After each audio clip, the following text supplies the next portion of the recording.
For the Detroit Lions, ever since Brad Holmes and Dan Campbell have taken over, there has been one consistent theme that has constantly surrounded them, and that's doubt. Well, as we're about to talk in this episode, they're getting even more now that the draft is concluded. Stay tuned. We're going to talk about it. What are we? What makes us what we are and what we're going to be? It's grit. It's what we started with last year, guys. It doesn't matter if you have one ass cheek and three toes. I will beat your ass. Can definitely compete with the big dogs. 10-5 end zone touchdown Detroit Lions. You guys are unbelievable, man. I'm telling you. We are driven by Detroit.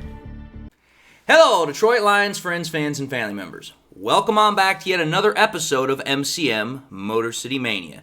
I'm your host, David T. Pike. And as always, we're diving on in. Okay, folks. As I just stated in my intro, ever since Brad Holmes and Dan Campbell, have taken over for the Detroit Lions, one thing has been a consistent theme surrounding the team. Obviously, there's been progress, and obviously the Lions have made a, massive leap in that department. I mean, when you go from 3-13-1 to 9-8 to 12-5 to, 15-2, you be making progress. There's no two ways about that. But along every single step of the way, every single moment, there's always been a 5-letter word that has also been right there. And that's doubt. I don't know what it is about, the analysts. I don't know what it is about certain people. But even though they see the work, they see the results, they see everything that the Lions have put in to get to where they are currently right now, that 5-letter word just does not go anywhere. And anybody who's watched my channel, anybody who's watched the Detroit Lions, anybody who's listened to analysts or commentators talk about Lions games, or just on, regular TV shows, they know exactly what I'm talking about. The Lions have become one of the best teams, one of the best organizations in the last 4 or 5 years. I mean, there's no two ways about that. But yet, behind every potential, hey, you know what? Great that they did this. They've shown a lot of progress. They're a really good team. There's always a but that's coming afterwards.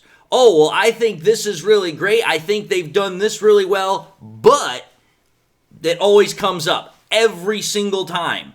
There's always something where, hey, you know what? I don't quite 100% believe in what the Lions are or what the Lions are doing. And it's happened every single year. Now this year, 2025, has not yet officially started as far as the league year is concerned, because we obviously have not started, the regular season. We haven't even gotten to preseason yet. But the doubt is still there. Now, what exactly am I referring to in this is the draft that just concluded. Obviously, the draft is one of those events that always gets a lot of hype. It gets a lot of coverage. Everybody talks about it. And justifiably so. But I will say this. One of the biggest things about the draft that really grinds my gears, that really irritates me, is when you have people who want to take a look at how a team drafted as soon as the draft is over, and it's like, they want to start talking about, oh, was this a great draft? Oh, was this an A+ draft? Or how's this draft look? It's like, dude, I mean, are they talented players? Yeah, they're talented players.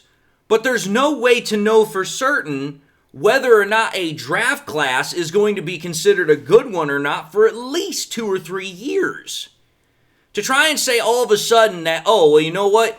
You drafted these players, you have a great draft class. Or you drafted these players, it's an ass class. Like, dude, one way or the other, it's irrelevant, because there's no way for you to know how that class is going to do until they've actually, gotten on the field, put in some time, and, actually got some tape on them. Because again, everybody and their brother knows this.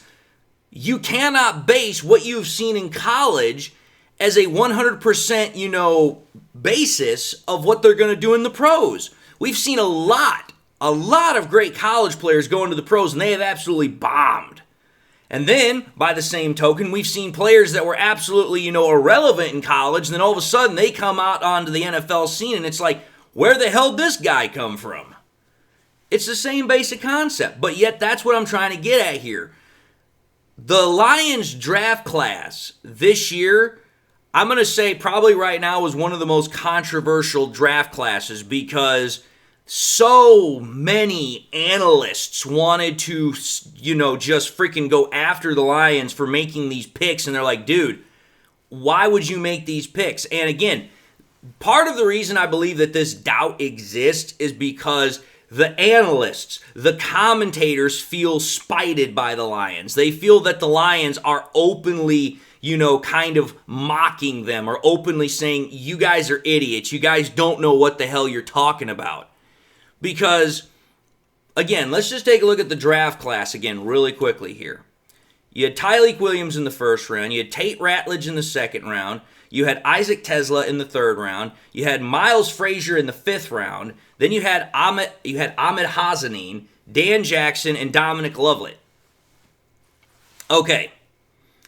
When I took a look at those picks, I was like, okay, if I'm not basing anything else other than what we got at the picks that we got, I thought it was a pretty solid draft class. I'm not going to say it's good, great, bad, or indifferent, but I thought it was solid.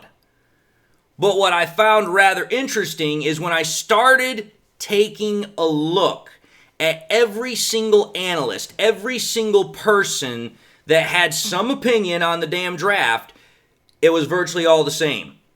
I took a look at the PFF draft tracker. For every single one of those draft picks, the Lions didn't get anything better than a good, and that was only on 2 picks. That was for Frazier and Hazanin.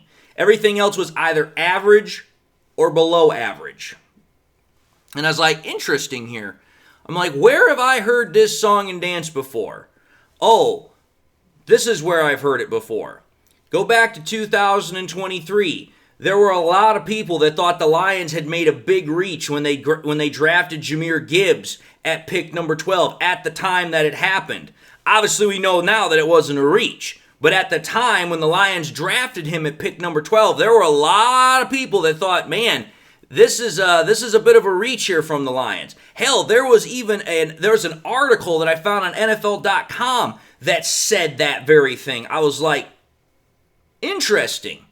They then said the exact same thing about about Jack Campbell. When Jack Campbell was picked at number 18, again, they thought it was a reach. They said it wasn't a good value pick. Now Jack Campbell is one of the best young linebackers in the NFL. And then, when we drafted Sam Laporta at pick 34, there were people that thought the Lions were crazy to take him instead of taking Michael Mayer, the guy that's now with the Las Vegas Raiders, which, by the way, if you actually take a look at the statistical production, Michael Mayer has only put up a little over 400 yards receiving in his 2 years in the NFL, whereas Sam Laporta has put up almost 3.5 times that much. So what I'm just trying to point out there is that, in 2023, they said Gibbs was a reach. In 2023, they said Campbell was a reach. In 2023, they also said that taking Laporta over Mayer was a bad decision. But yet, man, all three of those guys I just mentioned, those guys are core parts of our team right now. I mean, there's no question about it. And I guarantee you this, if all three of those guys were going to the free agency market right this minute, there would be an absolutely unholy clamoring to try and get one of their services. You'd have teams absolutely stumbling over themselves. So what I'm trying to get at here is that often the Lions are being doubted, they're being questioned as if, they don't know what they're doing, or somehow they don't know what we know. And again, this goes back to the very same thing I've talked about with our fans, especially when they were talking about the draft with the edge rusher. You don't know what you don't know unless you're in the room. You can talk about all of the draft nonsense, all of the free agency decisions that you want, but it's like, listen, even the Mel Kipers, the Todd McShays, all of those guys that think they know what they know, it's like, listen, you're not in the war room. You're not making the decisions. You don't have access to all the information that the Lions personnel have. And it's not just for the Lions. It's for every freaking front office in the NFL. That's what makes these kind of conversations so absolutely, just ridiculously frustrating, because it's like you have these people that are in the business of being commentators, and it's like, okay, yeah, you're entitled to your opinion, but a lot of them come off as if, oh, well, because this person didn't do what I told them to do, they're going to fail. It's kind of like now how Mel Kiper is all like, oh, well, because the Browns drafted Shedeur Sanders, they're going to be a great team because they listened to me. Okay, that's a rather interesting perspective, a little bit gung-ho in my opinion, a little bit of an inflated personal, opinion of your self-worth, but whatever, that's you. But here's what I do know. As I said, ever since Holmes and Campbell have taken over, there's been doubt surrounding everything they've done. Whether it's been their draft decisions, whether it's been their personnel acquisitions, whether it's been, hey, what are we going to do in regards to this? But yet, let me point something out here for you. The last time that the Lions had a serious amount of doubt surrounding their draft selections, which again, that was 2023 with those 3 names I just mentioned, what did the Lions do with that doubt and all those people saying, oh, that they took these big reaches on these players? What did the Lions do with that? Correct me if I'm wrong here, but I know I'm not. The Lions had their first division title since 1993. They had their first playoff victory since 1991. It was the first time the Lions had won 2 playoff games in the same postseason. They had their first NFC Conference Championship game appearance since 1991. And they had their first 12-win season since 1991. I would say that what the Lions did is they took that doubt, they took all those people's negative opinions of them and how they supposedly did or didn't do in the draft, and they promptly rebuked the slander that they got from them with the big old bird. Because they're like, oh, you honestly think that we did poorly? You honestly think that we don't know what we're doing? Okay, just add more fuel to the fire, my friend. Just add more of a reason for us to come back and stomp your ass into the ground. Because that's exactly what the Lions did. When they were literally a proverbial whisker away from going to the Super Bowl, that was the Lions in essence saying, hey, you want to doubt us? You want to think we don't know what we're doing? You want to think we're not good enough? Just sit back and watch, my friends. You're about to get an ass whooping like you ain't seen in a long time. And that's exactly what the Lions pretty much did in 2023. And they then followed it up in 2024, despite the fact that they were injured practically all over their defense. Now, here's the other part about this I want to talk about. I was kind of briefly talking about, the PFF draft tracker, right? And how they said, oh, well, for all of their grades or all of their opinions on the draft selections, pretty much they gave an average or a below average grade. They only gave us 2 that were good. So then I started asking myself, I was like, wait a minute here. What about the other people that talk? Because I know there's more than just PFF people. They like to talk, yeah, but there's more than them.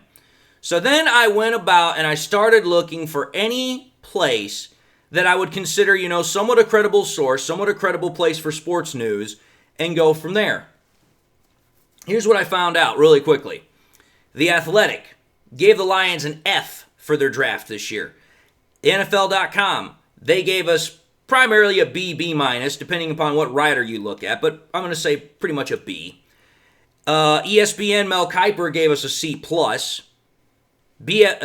as I was talking about, pretty much gave us a B-. CBS Sports gave us a B-. USA Today gave us a B as well. Associated Press, B-. Sports Illustrated, B-. I'm going to say something. You should notice a pattern there. Virtually every single grade, save 2 of them, are pretty much in the B range, B- to solid B. That right there tells me something. Because outside of the Athletic and Kiper, nobody really wanted to absolutely just brazenly or openly just tell the Lions that they were idiots. Or just want to absolutely berate them for what decisions they made in the draft. Mel Kiper is going to do whatever the hell he's going to do because he's been doing it so long he knows he doesn't have a chance at possibly getting fired. Like, the guy's been doing it longer than I've been alive. And The Athletic, well, what do I care? The Athletic apparently doesn't know much of anything, but hey, c'est la vie. But here's what I'm going to say. When you take a look at all of those B grades that the Lions got, that right there tells me that for the majority of people, they did not want to give the Lions anything lower or anything higher. Because a consistent B grade tells me that they think that Holmes missed on some of his picks. They think that he missed on some of them.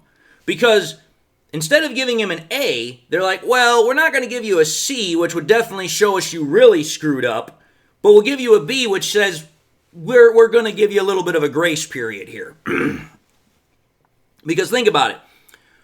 What was everybody anticipating the Lions drafting in the first round? Everybody anticipated the Lions were going to draft an edge rusher. Every single person. And so with the Lions not doing that, I guarantee you that is a huge influence as to why there is so much doubt surrounding this Lions draft class. That and also the fact of trading up for the wide receiver Isaac Tesla. That right there is probably the two biggest reasons why a lot of people have a problem with this draft class. But again, it's more than just the fact that, you know, these draft experts and all these other people are looking at what Holmes' selections were and kind of shunning them in a way, because they're like, listen, you really didn't follow what we were telling you to do. You really didn't follow what the experts thought was the best course of option. And they're like, well, you still selected talented players, but some of them you reached for, and you still didn't draft the one guy that we thought you were going to draft, which was an edge rusher. And it's like, wait a minute here, back the hell up. Where have I heard this before? Because here's the funny part. The Lions have gone through this diamond dance so many times. Remember all the freaking flack and guff that Holmes got for standing by Goff? That was one. Then, like I said, the draft decisions that he made with Gibbs, Campbell, and Laporta at the time he drafted them. Then, there's all of these other guys that we're now talking about in 2025, but especially wide receiver Isaac Tesla. Dude, every single time that there is a controversial decision, or you'd have these people who look at what the Lions are doing and say, I don't understand what the hell you're doing. I don't understand why you're making the decisions that you're making. And it's like, it's not up for you to understand why they're making the decisions they're making. It's not for you to try and figure out why they did what they did. Here's the only thing you need to understand. The only thing you need to understand is, what have the results shown over the years? Again, 3-13-1, 9-8, 12-5, 15-2. 2 division titles, 2 playoff games. As far as wins, I mean, you want to keep trying to push the result factor, but it's like, that's what the results are. Brad Holmes has shown that you don't have to understand. You don't have to know every intricate detail about why the Lions are doing what they're doing. The process has worked. And damn near every time, Brad Holmes has proven the NFL and the supposed experts wrong. And not just wrong, but emphatically wrong. The Lions have been doubted constantly for any myriad of reasons since Holmes and Campbell have taken over. But here's the thing. Every time they get doubted, every time that the Lions are shown as, oh, well, they don't know what they're doing, or they're presented as being, this ridiculously ran organization, what do the Lions do? They always take that freaking, they always take that doubt. They always take that, disapproval of them, and they turn it into fuel. And they take that dismissive attitude and they get better from it. I would have thought by now the NFL and the experts would have learned that doubting the Lions, it's not a smart idea. It's not a smart bet. Because each time that they have wound up taking that approach, the NFL and the experts have taken that approach of doubting the Lions then, excuse my phrase here, but they always wind up taking their asses to the freaking woodshed and absolutely beating the crap out of them. It's happened every single year. In 2021, it was about the freaking spreads. The Lions kept constantly beating the spreads. In 2022, it was when they came back and finished the year 8-3. In 2024, it was, hey, This is a damn good team. They're going to the playoffs. Oh, they win a playoff game. Now they win two. Now they're going to the NFC Conference Championship game. Could we see the Lions go to their first Super Bowl? And then last year it was like, oh, a freaking ridiculous hodgepodge mash unit of a defense still helps keep the Lions going 15-2 and wins their second straight division title in, however many years. Every single time the Lions get doubted, they take that doubt and they're like, okay, nice bulletin board material. We're going to use this to absolutely destroy you later on. Because trust me, the Lions hear all this crap. And guarantee you this, they will remember it because they've been showing they have long memories. And they know exactly what the outside world thinks of them. Oh, sure, they might be a good team. They might have talent. But nobody's still really buying them as a Super Bowl threat. Because everyone's like, well, the Lions are good, but it's like I said, that but always comes in somewhere. Just saying. I'm telling you, this doubt that the Lions are getting right now, it's going to add yet one more ember to that fire, and it's just going to be like, all right, let's turn it up once more. Just saying. But anyway, folks, I've said my piece. I'm going to end this episode and say thank you all for watching another episode of MCM Motor City Mania. If you like what you saw, by all means, I highly encourage you all to watch the next episode. Also encourage you all to do one of these three things: like, comment, and subscribe. If by chance you subscribed in the past and forgot to do so at the time, I want to highly encourage y'all, please make sure you hit that bell notification icon so you guys never miss any more content that I push out. Also want to encourage y'all, please make sure you share the content, share here on YouTube, Twitter, Facebook, share anywhere and everywhere you possibly can. And with that, folks, I truly hope that I gave you guys something different to think about. Hopefully this also reinforced some of your guys' already, preconceived notions about how the Lions are when it comes to doubt like this. Again, I'm always trying to give you guys the best possible viewpoints that I can, whether it's the first time you watch me, you guys have been watching me forever and a day. And with that, folks, I hope everyone has something in their life that makes them happy, makes them smile. God bless, my friends. And until the next time we meet, I'll see you all in the next episode.